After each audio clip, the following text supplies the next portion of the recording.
Olá, eu sou a discente Ana Caroline e juntamente com as minhas colegas Juniele, Evelyn e Vitória Batista, nós vamos apresentar o nosso projeto. O projeto ele consiste em um sistema de cadastro de projetos ambientais desenvolvido em Python. Nessa parte da apresentação, eu vou mostrar as entidades do sistema, que são classes responsáveis por representar os principais objetos do cadastro.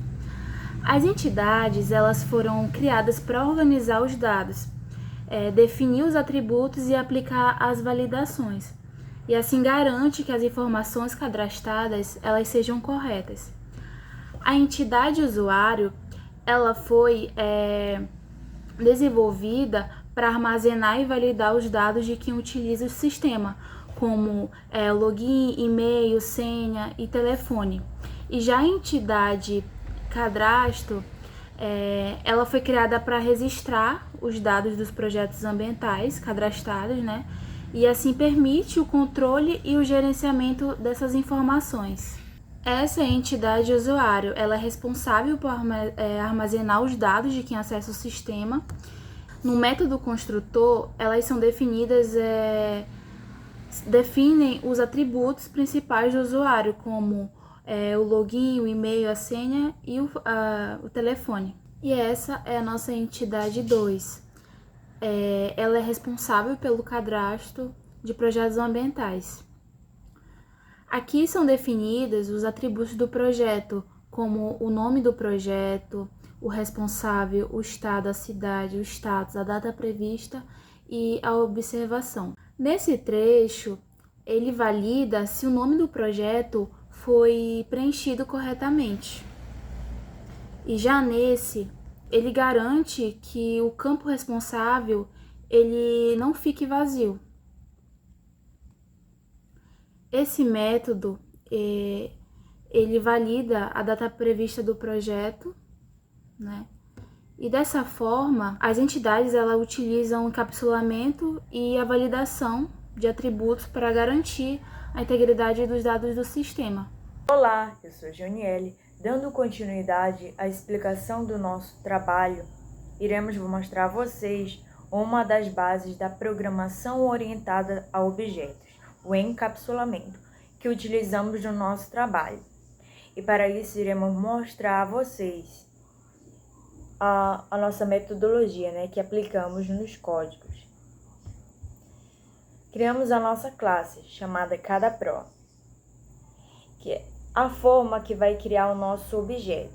E esse objeto vai conter alguns atributos, como o nome, chamado projeto, responsável, estado, cidade, status, data prevista e observação. São as variáveis, né, que vão guardar dados e informações sobre o nosso objeto. Então, a classe CadaPro está criando um objeto que tem essas características, esses atributos. Quando criamos o nosso objeto, e nele existem o atributo cidade, nada impede que quando o projeto está em Capanema, por exemplo, eu modificar e dizer que ele está, em Ananindeua. Ou seja, nada impede. Em tese, né? Porque existe um recurso chamado encapsulamento, que ele vai controlar, né, esses objetos, vai controlar, vai proteger esses objetos, e a modificação ela vai ser de forma controlada. Eu posso modificar sim, mas de acordo com as regras, de acordo com as validações. Então, por isso utilizamos o @property e o @setter. O @property ele vai transformar um método, ou seja, uma função da nossa classe em um atributo, para isso deixar o código de forma mais limpa possível. E o @set é onde realmente fica a regra, a formulação das nossas validações. Foram validações relativamente simples, né? No projeto, a gente deixou a regra que ela não podia estar vazia, porque se estivesse vazia, o campo ele ia falar, né? Dizer que estava vazio. Tem um print dizendo que estava vazio. Utilizamos o se e o else. O responsável é a mesma coisa, a condição era que não podia estar vazio. O estado também, e da mesma forma a cidade. Os estados, da mesma forma, a forma mais diferente foi a data prevista, que colocamos a condição que ela precisaria estar no formato de 2 barras, né? Que teria igual que a gente colocasse uma data, né?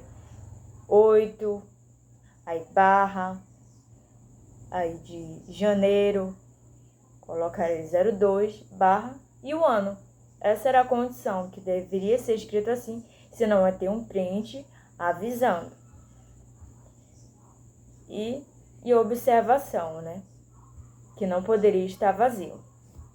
Ainda vamos melhorar um pouco mais, mas é disso que se trata o encapsulamento. Se o usuário ele conseguir realizar, modificar seguindo essas regras, o código ele vai permitir, né? O nosso sistema ele vai permitir, mas se não, vai avisar. É disso que se trata o encapsulamento. E agora nós iremos mostrar um exemplo, né? Está aqui o objeto que criamos a partir da nossa classe, o Proge1. E nele contém dados, né, das atribuições. Por exemplo, águas claras se referem ao nome, né, do nosso projeto. Marie Curie responsável e assim por diante. As informações são das atribuições, né? E agora vamos aqui, vemos um print e que nós podemos ver que no nosso objeto quem é o responsável. Vamos executar e vai mostrar que o responsável é Marie Curie. Demorou um pouquinho, mas tudo bem. E agora eu quero modificar, já não quero mais que seja Marie Curie o responsável, eu quero que já seja eu. Então, vou colocar o nome do meu objeto.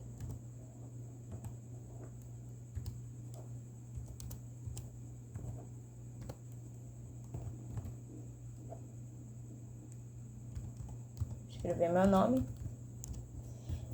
Colocar para executar. E apareceu aqui, Juniele. Então, eu modifiquei, em vez de ser Marie Curie, passou a ser Juniele responsável. Mas só estou fazendo isso porque eu estou seguindo as validações, as regras, né? Agora, se eu não seguisse a regra, por exemplo, colocasse vazio, diz aqui, ó, na propriedade, que se tiver, ó, vazio, vai avisar. E avisou, campo vazio responsável. Antigamente era Marie Curie, agora é Juniele. Então, veja que se não seguir regra, o sistema, ele fala, né? E para que é usado, né, esse encapsulamento? Ele permite, né, fazer essas observações, esses nuances, muito importante.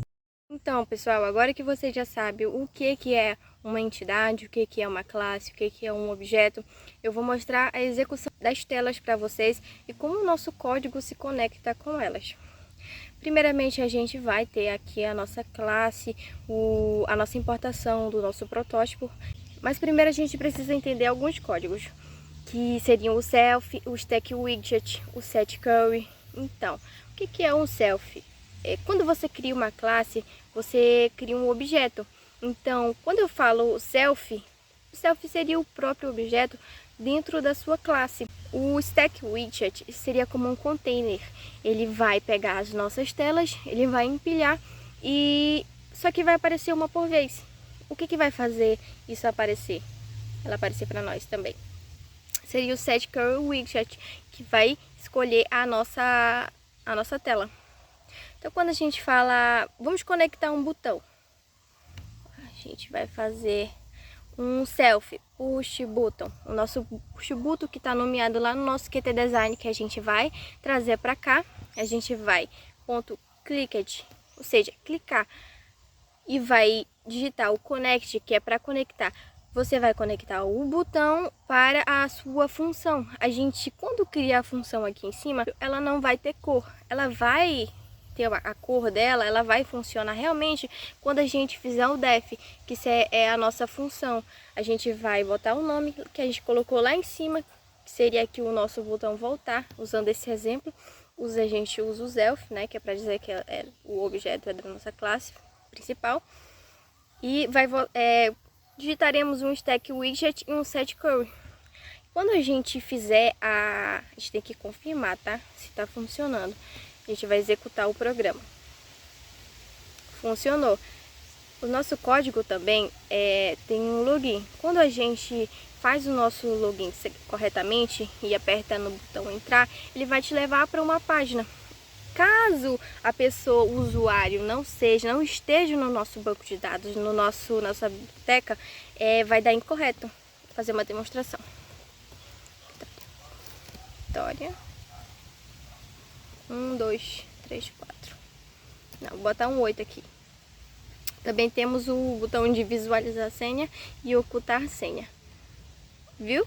Não funcionou. Deu login, senha incorreto. Porque está errado. E a máquina entende que aquele usuário, quando ele não está na nossa biblioteca, vai ser errado o login ou a senha, dependendo do que ele errou. Agora vamos colocar a certa. Apertamos entrar. Pronto, foi. A tela que você busca. A nossa tem 2 botões, que é o consultar andamento do projeto, vai te levar para uma tela que seria a visualização do projeto, e a nossa cadastrar um novo projeto. Aqui eu tenho o botão voltar, vai voltar para minha página do que você busca. E esse salvar, quando uma pessoa realiza o cadastro, ela aperta em salvar, ela não vai aparecer uma tela para o usuário, ela vai aparecer uma tela para o administrador, como se fosse um acesso exclusivo. Tá vendo como não funciona? Porque esse botão não está conectado à nossa tela de consultar andamento do projeto. É como se fosse um banco de dados. Essas informações vão todas para lá. Essa tela não é visualizada por um usuário comum. Pronto, pessoal, as nossas telas estão funcionando perfeitamente. Então, explicamos as entidades, as classes, os objetos, encapsulamento, os códigos, a execução das nossas telas, a validação das telas. E ficamos por aqui. Finalizamos o nosso vídeo e agradecemos pela atenção.